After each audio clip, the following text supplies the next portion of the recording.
నమస్కారం అండి. This is hash tag you. MLC Anant Babu driver door delivery హత్య గురించి అందరికీ తెలిసిందే. ఈ రోజున ప్రభుత్వం చాలా ఈజీగా తీసుకుంటుంది ఈ కేసుని.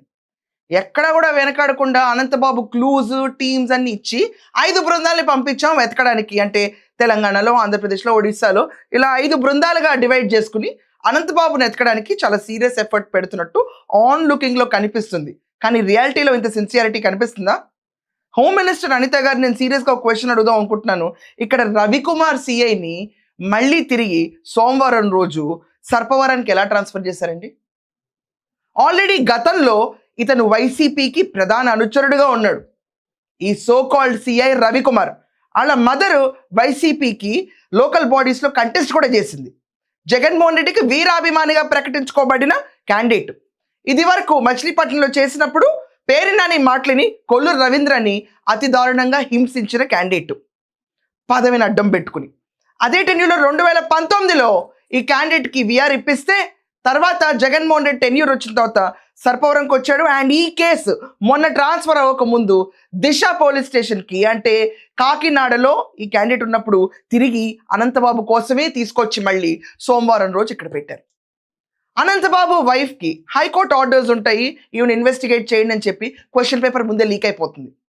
సీసీటీవీ విజువల్స్ ఉంటానే ఉంటాయి. ఆవిడ కారు దగ్గర తిరుగుతున్నాయి, పారిపోతానే ఉంటారు. ఎలా పారిపోతారో పోలీసులు తెలియదు, వాళ్ళు మాత్రం దొరకరు. యాంటిసిపేటరీ బెయిల్ తెచ్చుకునేదాకా స్క్రిప్ట్ చాలా స్లోగా నడుస్తూ ఉంటుంది. ఇది ఎస్సీలకి చేసే అతిపెద్ద ద్రోహం. న్యాయాన్ని వాళ్ళ చేతుల్లోకి తీసుకుని వాళ్ళ ఇష్టం వచ్చినట్టు ప్రవర్తించడానికి అనంతబాబు లాంటి వాళ్ళు కూడా ఈరోజు తప్పించుకుని స్వేచ్ఛగా తిరగటానికి కారణం ఎవరు? ఈ ప్రభుత్వంలో ఉన్న లొసుగులు కావా? ఇప్పుడు మనం చూసుకుంటే ఇక్కడ బిందు మాధవ్ ఎస్పీ ఆయన ఎందుకు క్వశ్చన్ చేయరు? ఎవరు ఎందుకు అసలు పట్టించుకోరు? ఈ సిఐ రవికుమార్తో చట్టాపట్టాలు వేసుకుని తిరిగేవాడు అనంతబాబు. అతన్ని కోరి సర్పవరంలో అతను టెన్యూర్లో పెట్టించుకున్నప్పుడు పగలపూట డ్యూటీ చేస్తే రాత్రిపూట అనంతబాబుతో చట్టాపట్టాలు వేసుకుని తిరిగేంత దోస్తి. ఈరోజు అదే ఇతను తీసుకొచ్చి మళ్ళీ సర్పవరంలో పెట్టి ఇతని కోసం పోలీస్ బృందాలు పంపించాం వెతుక్కోవడానికి. అంటే నిజంగా న్యాయం జరుగుతుందా? ఇక్కడ మనం ఎన్ని రకాలుగా ప్రయత్నించినా పోలీస్ వైఖరి అర్థం కావట్లేదు, ప్రభుత్వ వైఖరి అర్థం కావట్లేదు. ఇది ఫ్యాక్ట్ అండి. హోమ్ మినిస్టర్ ఇలాంటి సెన్సిటివ్ కేసెస్లో డోర్ డెలివరీ చేశారు అనంతబాబు అన్న విషయం పైన క్లియర్గా అందరికీ తెలిసినప్పుడు ఎందుకని ఇంత నిర్లక్ష్య ధోరణి? ఇక్కడ చూసుకుంటే విచారణ, కోర్టు సాక్ష్యాలు, దాని తర్వాత దర్యాప్తు మొత్తం ఇప్పుడు రవికుమార్ అండర్లో జరుగుతుంది. Who is actually very close to Anantha Babu. 5 బృందాలు నామకే వాస్తే పంపిస్తారు, కానీ అతను దొరకడు. ఎందుకంటే ముందే లీక్ చేస్తారు అతనికి.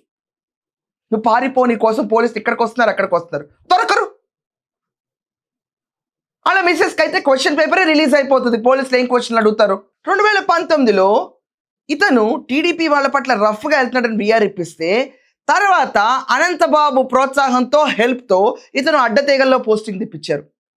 తర్వాత కూల్గా తీసుకొచ్చేసి అతని ఫ్రెండ్ని సర్పవరంలో పెట్టుకున్నారు. హాయిగా రాత్రిపూట్లు తిరిగేవాళ్ళు. ఇదంతా వైసీపీ టెన్యూర్లో చేసిన అరాచకం. ఈ అరాచకాన్ని తెలిసి కూడా టీడీపీ నేతలపైన దురుసుగా వెళ్ళాడని తెలిసి కూడా చాలా రఫెస్ట్ ప్యాచ్ మెయింటైన్ చేశాడు రవికుమార్ అని తెలిసినా కూడా ఈరోజు మళ్ళీ సర్పవరానికి ఎందుకు ట్రాన్స్ఫర్ చేశారు? అంటే ఏంటి లాలూచి? ప్రజలకి ఇదే ప్రశ్న వస్తుంది ఈరోజు. కేవలం అనంతబాబు డ్రైవర్ కేసులో అనంతబాబుని పట్టుకోవడానికి ఇంతమందిని లాలూచి పడి తీసుకురావాలా? ఇది జగన్మోహన్ రెడ్డి ప్రభుత్వం నడుస్తుందా, లేకపోతే కూటమి ప్రభుత్వం నడుస్తుందా? హోమ్ మినిస్టర్ గారు మీ మీద చాలా వెరీ గుడ్ ఒపీనియన్ ఉంది నాకు. కానీ ఈ రకమైన ట్రాన్స్ఫర్స్ చూస్తే పక్కదోరనే పట్టిస్తున్నారు కావాల్సిన ఫీలింగ్ మాత్రం జనాలకు గట్టిగా వస్తుంది. మంగళవారం రోజు పోలీసులు అనంతబాబుని అరెస్ట్ చేద్దాం అనుకుంటే పారిపోతాడు, లీక్ వచ్చేస్తుంది, పారిపోతాడు. 5 బృందాలు కేటాయిస్తారు. వారేవా ఇలా నడుస్తుందా? అండ్ ఇది కాకుండా సాక్షులందరికీ 3 లక్షల రూపాయలు ఇస్తాను, ముందు 1 లక్ష ఇస్తాను, మీరు వెళ్ళి మీ వాంగ్మూలం చెప్పండి, తర్వాత కేసు కంప్లీట్ అయిన తర్వాత రిపోర్ట్ అయిన తర్వాత మీకు మిగతా 2 లక్షలు ఇస్తాను. వాళ్ళు తీసుకెళ్ళి మళ్ళీ సర్పవరం పోలీస్ స్టేషన్లో ఆ డబ్బులు కూడా సమర్పించి మాకు అనంతబాబు ఇలా లంచం ఇస్తాడని చెప్పి మళ్ళీ అదే సర్పవరంలో వాళ్ళు కూర్చుంటే న్యాయం జరుగుతుందా? వాళ్ళని హింస తప్ప. అల్టిమేట్గా అదే అనిపిస్తుంది. ఇక్కడ సాక్షులు వాళ్ళని బెదిరించి డబ్బులు తీసుకెళ్లి సర్పవరం పోలీస్ స్టేషన్లో ఇస్తారు. సర్పవరం సిఐగా ఈ అనంతబాబుతో చట్టాపట్టాలు వేసుకుని తిరిగిన రవికుమార్ని తీసుకొచ్చి పెడతారు. అనంతబాబుని పట్టుకుందాం అన్న తరుణంలో అనంతబాబు పారిపోతూ ఉంటాడు. వాళ్ళ వైఫ్ని పట్టుకుందాం అని తరుణంలో యాంటిసిపేటరీ బెయిల్ తెచ్చేదాకా మీనమేషాలు లెగ్గిస్తూ ఉంటారు. ఈ రకంగా చూస్తే అసలు అనంతబాబు ఎప్పటికన్నా దొరుకుతాడా? అనంతబాబు ఎప్పటికన్నా అరెస్ట్ అవుతాడా? అనంతబాబు ఎస్సీల పైన చేసిన ద్రోహానికి, మర్డర్కి ఆ జాతికి ఎప్పుడైనా న్యాయం జరుగుతుందా? జరగదండి. ఇదే ధోరణిలో వెళ్ళి ఇంత కూల్గా వాళ్ళకి సామరస్యమైన అట్మాస్ఫియర్ క్రియేట్ చేస్తూ ఉంటే దొంగలు దొరకరు, హంతకులు దొరకరు, సాక్ష్యాలు కూడా మాఫీ అయిపోతాయి. దానికి సాక్షిభూతులుగా కూర్చుంది కూటమి ప్రభుత్వం నింద మాత్రం పడక తప్పదు. ఏమంటారు మీరందరూ? చూసే ప్రతి ఒక్కరికి మీకు ఇదే భావం వస్తుందా?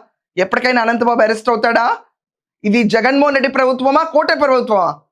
చెప్పండి మీ ఒపీనియన్స్ ఏంటో గట్టిగా కమెంట్స్లో. That's all for now. Thank you.